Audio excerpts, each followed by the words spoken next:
I want to start out today by, first of all, just introducing our topic. We're thinking about the information argument today and the fact that God exists. And I want to start out by thinking with you about the Rosetta Stone, all right?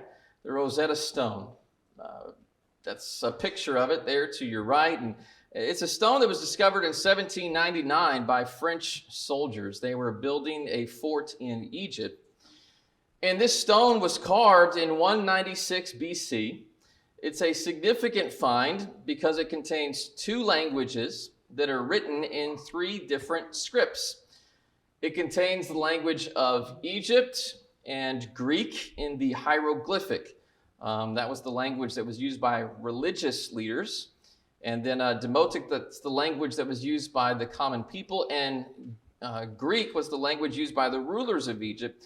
So it contains two languages written in three different scripts. Now, this stone was likely created so it could be read by the religious rulers, by the common man, and by the political rulers of Egypt. And the reason why it's important today is because it's been used to help decipher and to translate ancient hieroglyphics, and it's housed in the British Museum. Not here to really talk about the Rosetta Stone and the history of it, but here's my question. When you have two languages, three different scripts of language, what is the source of the information written on the stone? Do you think this information was just mere random chance that we have three different scripts that were written on a rock? Or was there some obviously intelligent source behind the information? I think most people would unanimously agree that information suggests that there is an intelligence behind the information, right? Let me give you a few more examples of that. When you take a very rudimentary form of information, okay? You have a smoke signal. Well, the smoke signal did not make itself. When you see a smoke signal, someone must be sending the smoke signal. There has to be a source for the information. When you see the writings of Shakespeare, Shakespeare's plays did not write themselves. Those words didn't just randomly get put into a long play. Shakespeare's intelligent mind led to his well-written works. So the information has a source of intelligence behind the information. The information in binary code, it does not write itself. It takes an intelligent source to write a computer program or to code. We might say Morse code, the same thing about Morse code. It takes an intelligent source to send the code that someone receives. Even something as simple as happy birthday on a cake. All right? That simple message on a cake does not write itself. Someone has to write it, and someone intelligent has to write down what they want said on that cake. It takes some intelligence to decorate that cake. Now, here's something that you learn about in science classes today. You learn about DNA. DNA. Now, that's something that's written inside of your cells, inside of your human body. And there is an immense amount of information found within just a single cell, just within the DNA, within a single cell within your body. And the question that I have for you today as we think about what the information argument is what is the source of all of that information? It obviously can't be human. A human could write down happy birthday. A human could send a smoke signal. A human could tap out Morse code. A human can write a computer code. But what about the code that's within each cell within my body? Information has to have a source. I asked Sam at lunch today. I didn't even tell Sam what I was preaching about tonight. But I said, what do you know about DNA? What have you guys learned in school about DNA? Tell me what you know. And the first thing he said is, well, there's a lot of information that is stored, his words, not mine, didn't even prompt him. He just said there's a lot of information stored in DNA. He said, I'm quoting Sam as an expert here, if they were to take the information that's bound in the tight coils of DNA in your body and stretch it out, it would reach to the sun and back about 5 times. Now we're gonna challenge that idea today, actually, Sam. But that's a lot of information, right? And I said, well, what is that in like 12-point font, or is that in like anyway? It'll reach to the sun and back 5 times. That much information. He mentioned a few other things, but just what I want you to see is that even a typical high school senior has been taught about the information in DNA. Now, why does that matter? And what does it prove? Well, basically, it destroys the very basis of materialism. And it admits that there has been a non-material entity which has impacted and been organized within a material entity. We're going to explain a little bit more. The question that we're really trying to answer is, where did the information come from that's in DNA? That's the enigma. The DNA enigma that we're thinking about then, it's not what is the structure of DNA. Go to science class if you want to know the structure of DNA, because Watson and Crick solved that mystery a while ago. The DNA enigma is not what does the information do. You can actually watch some really great videos which document what the information in DNA does. The DNA enigma that we're thinking about is, well, where did the information found in DNA come from? And so we want to point something out. A materialist believes all of this happened by random, purposeless, undirected, unguided material processes. And so there's that option, or it is the product of some kind of designing intelligence. All right? Let's think a little bit more about DNA for a moment. I want to start by thinking with you about what the beliefs of materialists are. This is something that Madeline Murray O'Hair quoted when she wrote her book, What on Earth is an Atheist? Maybe not the best example to use, because not everybody would agree with her approach to how she dealt with issues. She was very brash. But she writes, we atheists try to find some basis of rational thinking on which we can base our actions and our beliefs, and we have it. She says, we accept the technical philosophy of materialism. She says, it is a valid philosophy which cannot be discredited. Well, that's what we're actually attempting to do here today, is discredit it. Essentially, materialism's philosophy holds that nothing exists but natural phenomena. There are no materialism, the definition of materialism, which by the way, this is the approach to many people as they teach the sciences. And so if they buy into this philosophy wholeheartedly, then there are no supernatural forces, there are no supernatural entities such as gods or heavens or hells or life after death. And so there has to be a naturalistic, materialistic explanation for all questions of the sciences, including, well, where did we originate from? Where did DNA come from? Where did the information come from?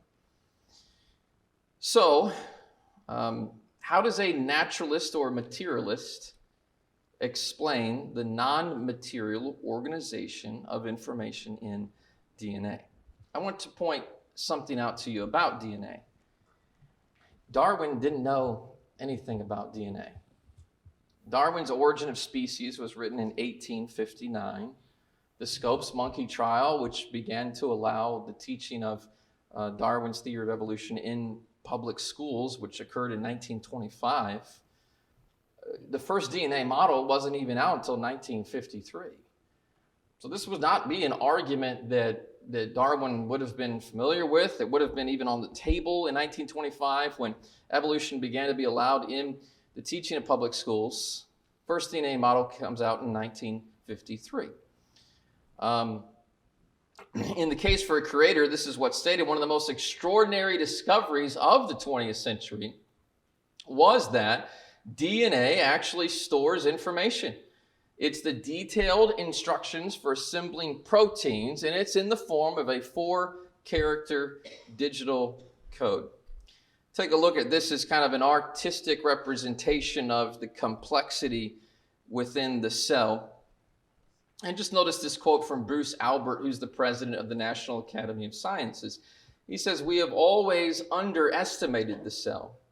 The entire cell can be viewed as a factory that contains an elaborate network of interlocking assembly lines, each of which is composed of a set of large protein machines." Why do we call them machines?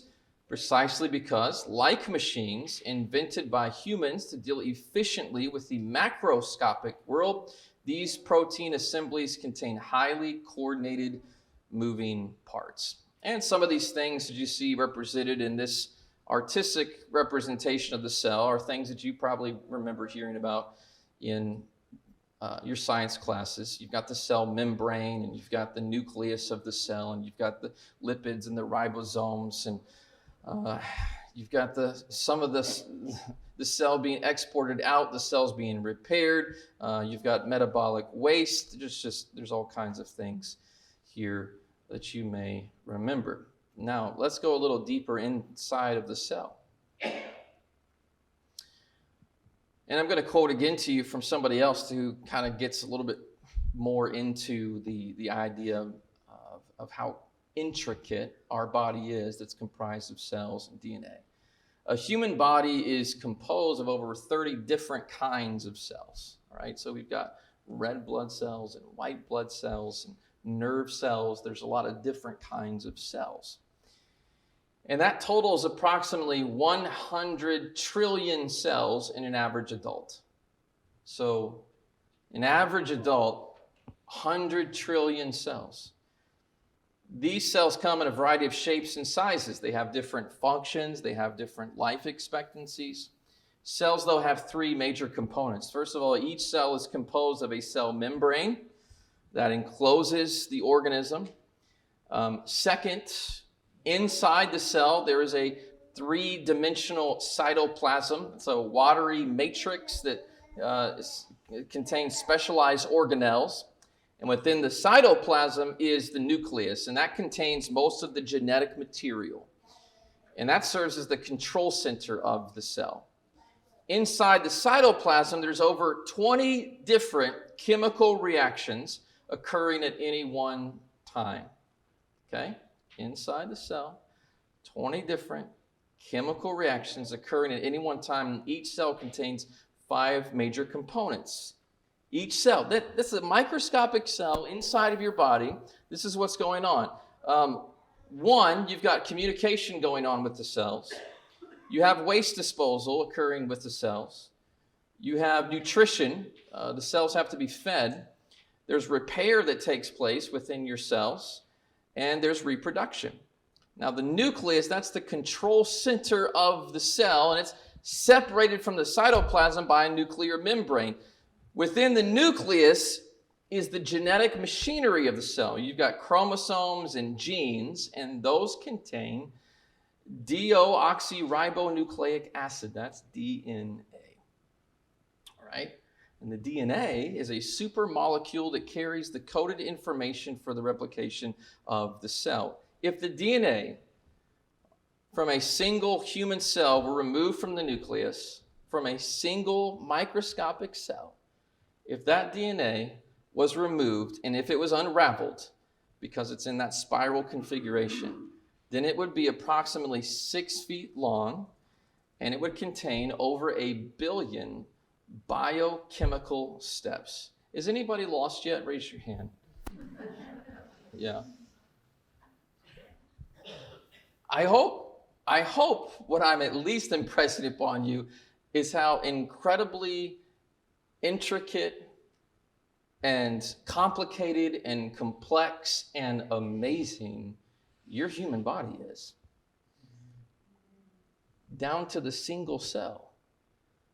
Now, it's been estimated that if all the DNA in an adult human, here we go, Sam, this is where we're going to challenge your 5 times and back to the sun.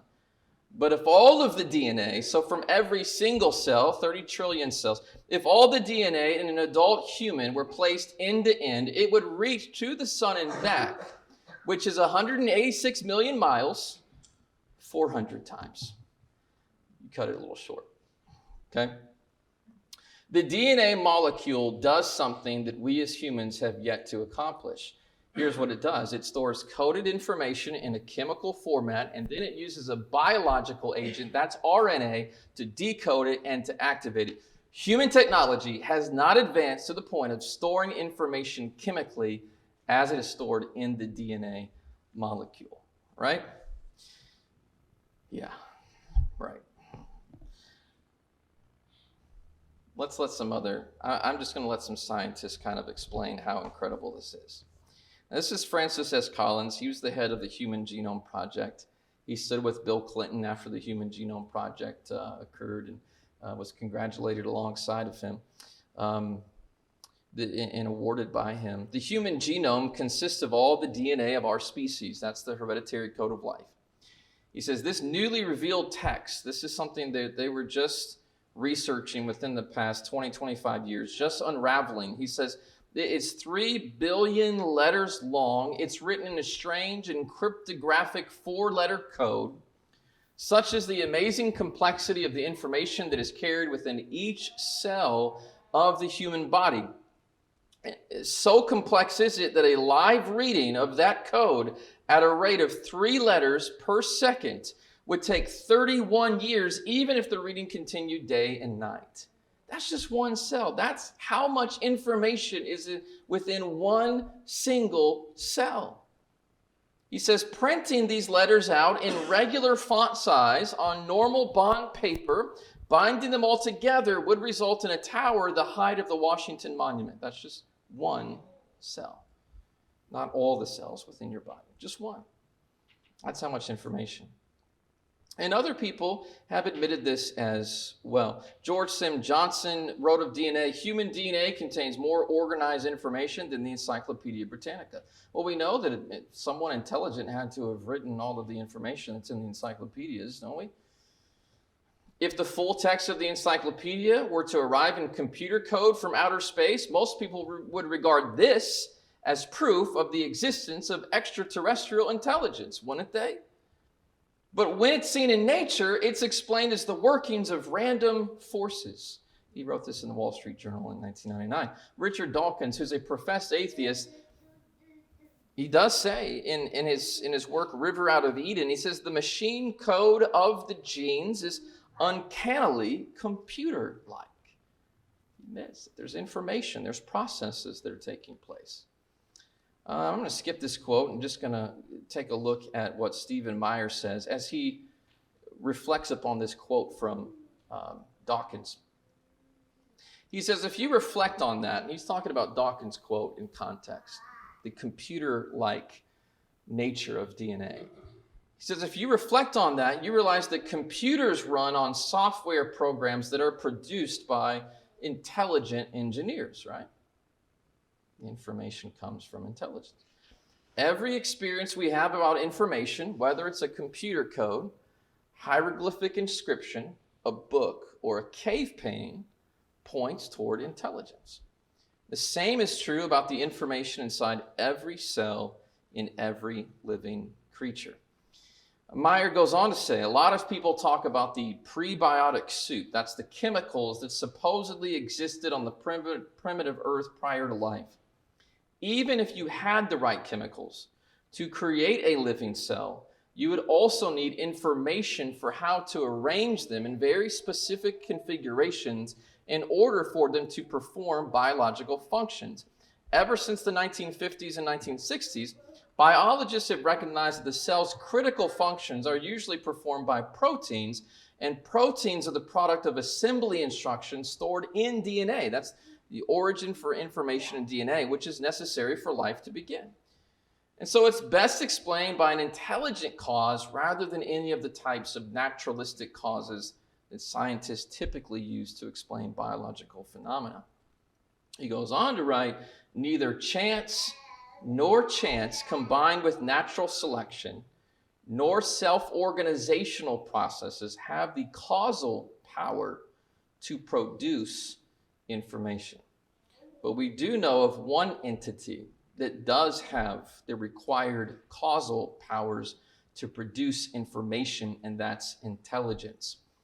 He says, I think the information revolution taking place in biology is sounding the death knell for Darwinism and chemical evolutionary theories.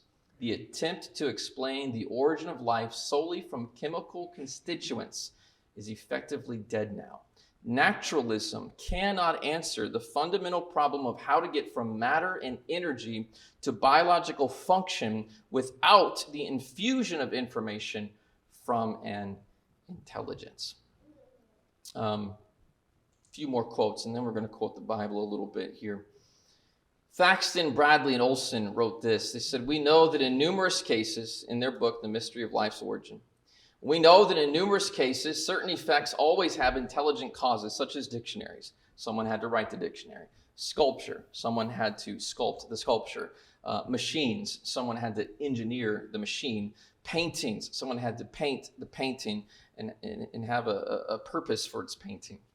In like manner, an intelligible communication via radio signal from some distant galaxy, it would be widely held as evidence of an intelligent source. Why then doesn't the message sequence on the DNA molecule also constitute prima facie evidence for an intelligent source? After all, DNA information is not just analogous to a message sequence such as Morse code, it is such a message sequence. We believe that if this question is considered, it will be seen that most often it is answered in the negative, simply because it is thought to be inappropriate to bring a creator into science.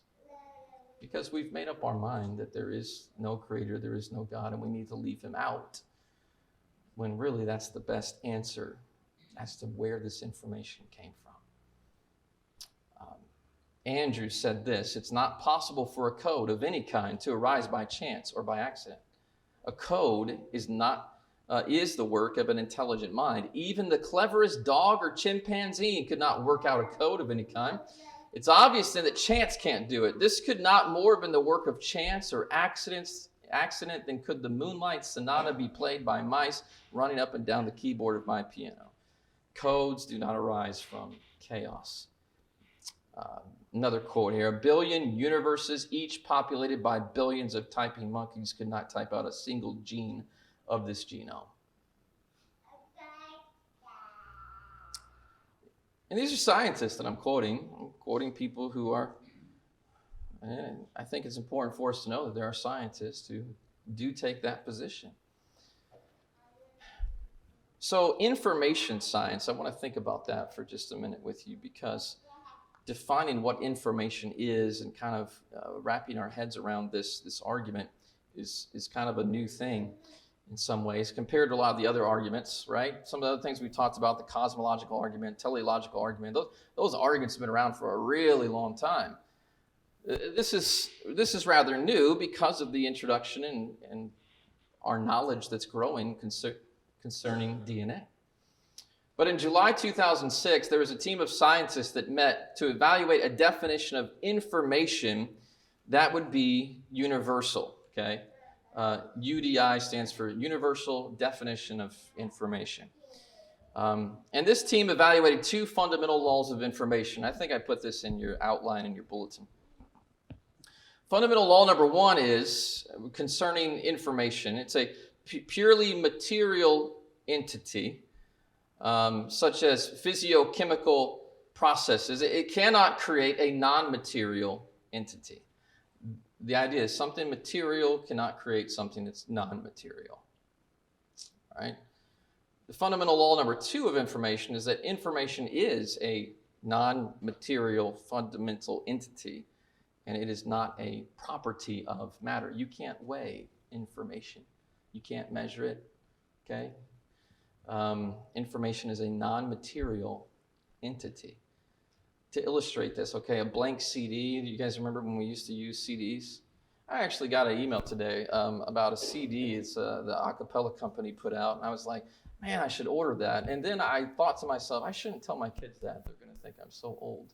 Why don't you download that on iTunes? I still like CDs. I know, I'm old school. But a blank CD, that's material. CD is physical. You can feel it, touch it. It's a certain size and weight. The information on a CD, though, is non-material. It has no weight. It has no mass. And so there's non-material information that gets put onto a material entity. A cell is material, right? It's very small. It's microscopic. We have to use microscopes to be able to see what's going on with that cell. But the information written into the DNA, it's non-material. And that implies a few things. Mike Riddle says this about the following conclusions that are based on recent information concerning the study of DNA. Number one, since the DNA code of all life forms is clearly within the UDI definition domain of information, we conclude there must be a sender. Someone had to send that information for it to be put onto that DNA. Since the density, number two, since the density and complexity of the DNA encoded information is billions of times greater than man's present technology, we conclude that whoever the sender was had to have been supremely intelligent. Number three, since the sender must have encoded, stored the information into the DNA molecules, constructed the molecular biomachines required for the encoding, the decoding, and the synthesizing processes, and designed all the features for the original life forms, we conclude the sender must be purposeful and supremely powerful. Goes on to say, number four, since information is a non-material, fundamental entity and it cannot originate from purely material quantities, we conclude the sender must have a non-material component. Spirit. God is spirit. Since information is a non-material fundamental entity and cannot originate from purely material quantities, since information also originates from man, we conclude man's nature must have a non-material component. Man has a spirit. And since information is non-material, and the third fundamental entity, we conclude the assumption that the universe is composed solely of mass and energy. That is a false argument. And since all theories of chemical and biological evolution require that information must originate solely from mass and energy alone, we conclude that all theories of chemical and biological evolution are false when they leave out these non-material entities. All right? These scientific laws governing the UDI domain, they have refuted the presupposition of atheism, of humanism, and the like, including the theories of chemical and biological evolution. They've confirmed the existence of an eternal, all-knowing, all-powerful being. So what is the source of intelligent life? What is the source of that information in your DNA? I'm going to tell you something that God's Word has had the answers all along to that question. And let me read it to you. Jeremiah said, "Ah, Lord God, it is you who have made the heavens and the earth by your great power and by your outstretched arm. Nothing is too hard for you."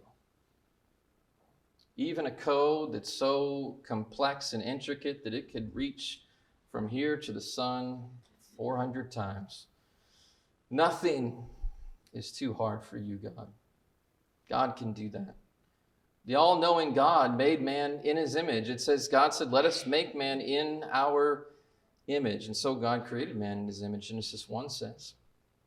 But I want to read to you as we finish up here today from Job 36. Job chapter 36.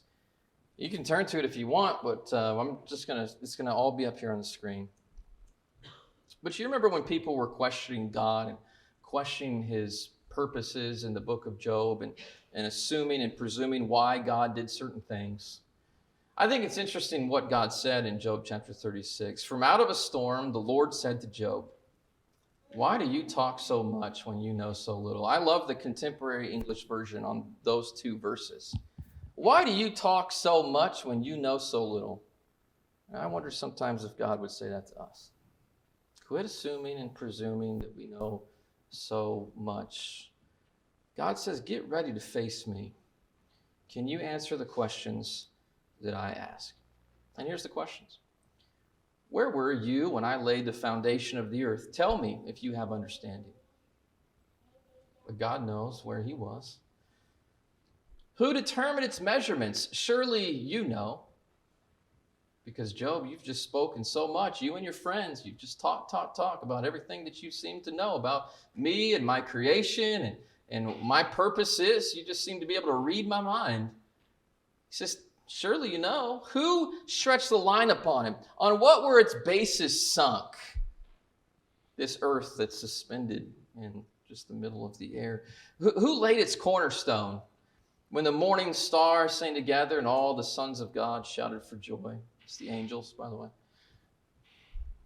We quoted that this morning. Who shut in the sea with doors when it burst out from the womb? When I made clouds its garment and thick darkness its swaddling band, and prescribed limits for it and set bars and doors. Job, can you explain to me why the oceans stop at a certain point? Can you explain how all of that works? And said, thus far shall you come and no further. Here shall your proud waves be stayed. Of course, we know a little bit about that now, right? We know that the moon has a little bit to do with the ocean tides. He says, but Job, please do explain that to me, how I made that happen so perfectly and precisely. Have you commanded the morning since your days began, caused the dawn to know its place, that it might take hold of the skirts of the earth and the wicked be shaken out of it? Explain to me the sunrise and the sunset and how all of that works, Job. Could you have designed that? Could you have thought that through? It is changed like clay under the seal. Its features stand out like a garment. From the wicked their light is withheld, their uplifted arm is broken. He says, have you entered into the springs of the sea or walked in the recesses of the deep?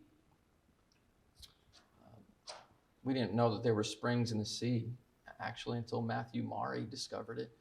There's a statue of him over at the Naval Academy in Annapolis, Maryland. But it was written down here in the Old Testament thousands of years before Matthew Maury ever figured it out. Because God's asking the question to Job. Have you ever entered into the springs of the sea? Have you ever walked in the recesses of the deep? Have the gates of death been revealed to you? Have you seen the gates of deep darkness? Have you comprehended the expanse of the earth? Declare if you know all this.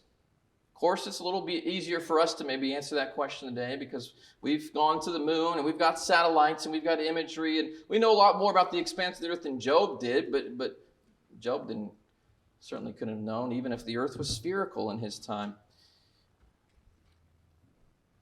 Where is the way to the dwelling of light? Where is the place of darkness that you may take it to its territory, that you may discern the path to its home? You know, for you were born then, and the number of your days is great. God's being kind of sarcastic with Job. Since you're so old, Job, and so wise, go ahead, answer that for me. Have you entered the storehouses of the snow? Have you seen the storehouses of the hail, which I have reserved for the time of trouble, for the day of battle and war? You know, God has used hail and snow actually for his purposes to bring about victory for his people. What is the way to the place where the light is distributed, where the east wind is scattered upon the earth? Who has cleft a channel for the torrents of rain and a way for the thunderbolt, to bring rain on a land where no man is, or on the desert in which there is no man, to satisfy the waste and desolate land, to make the ground sprout with grass? It's really getting into a lot of questions that the sciences try to answer. God is asking these questions to Job.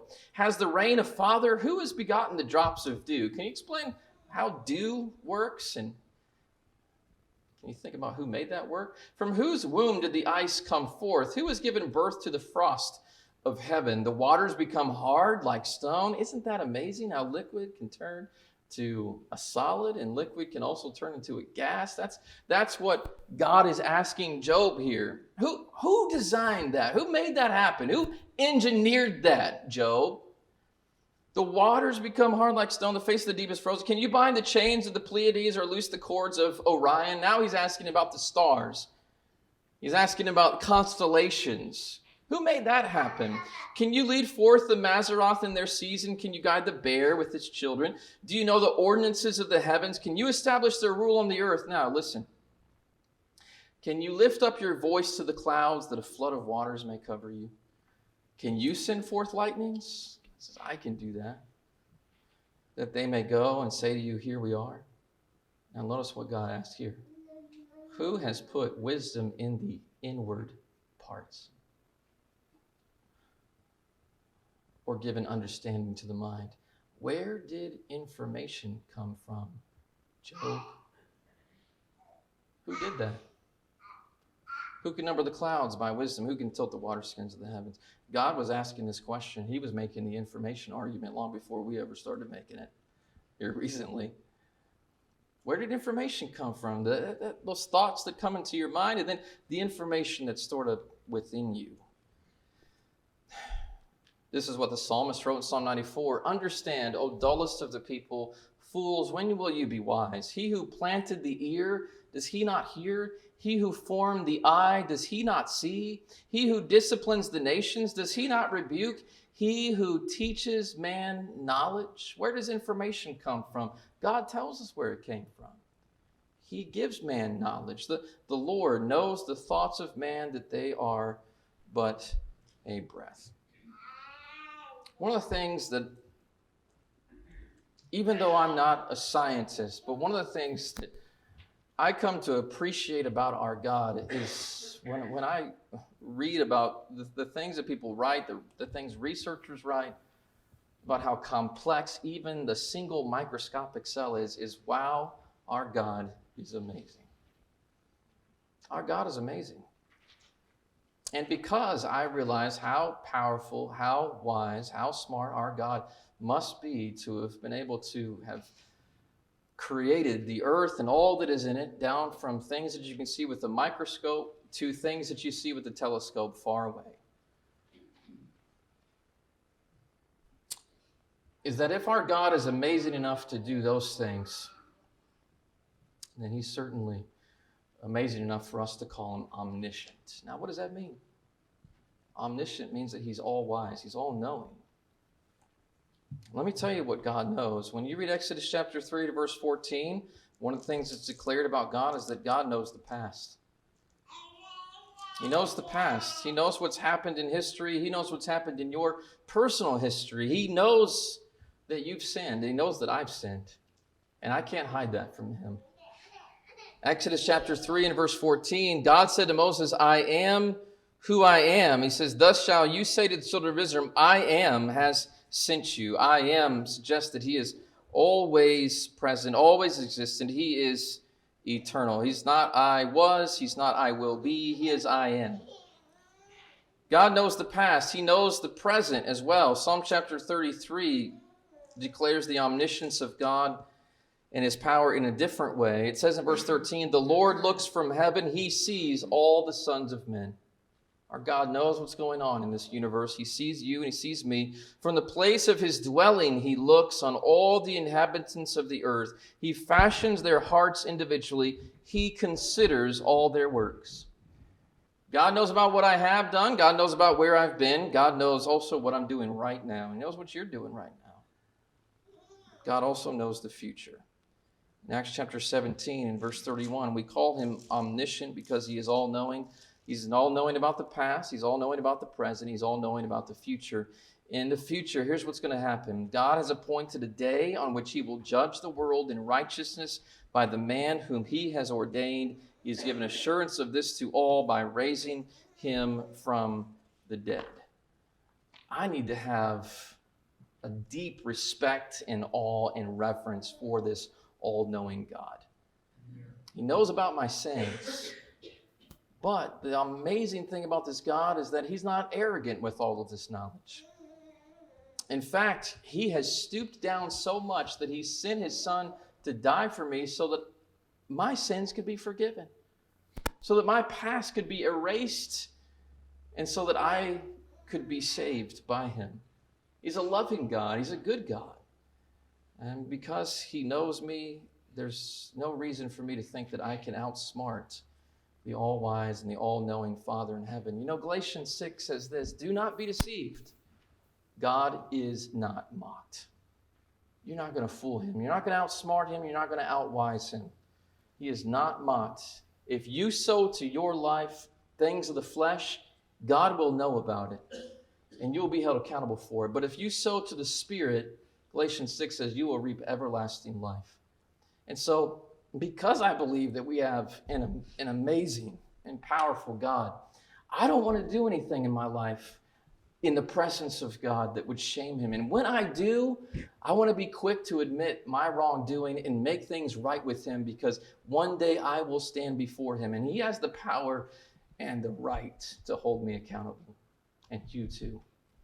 And so I want to share this lesson with you today just to let you know how amazing and powerful and wise our God is. And let's respect that and just live our lives in a way that's pleasing to him, because you know what?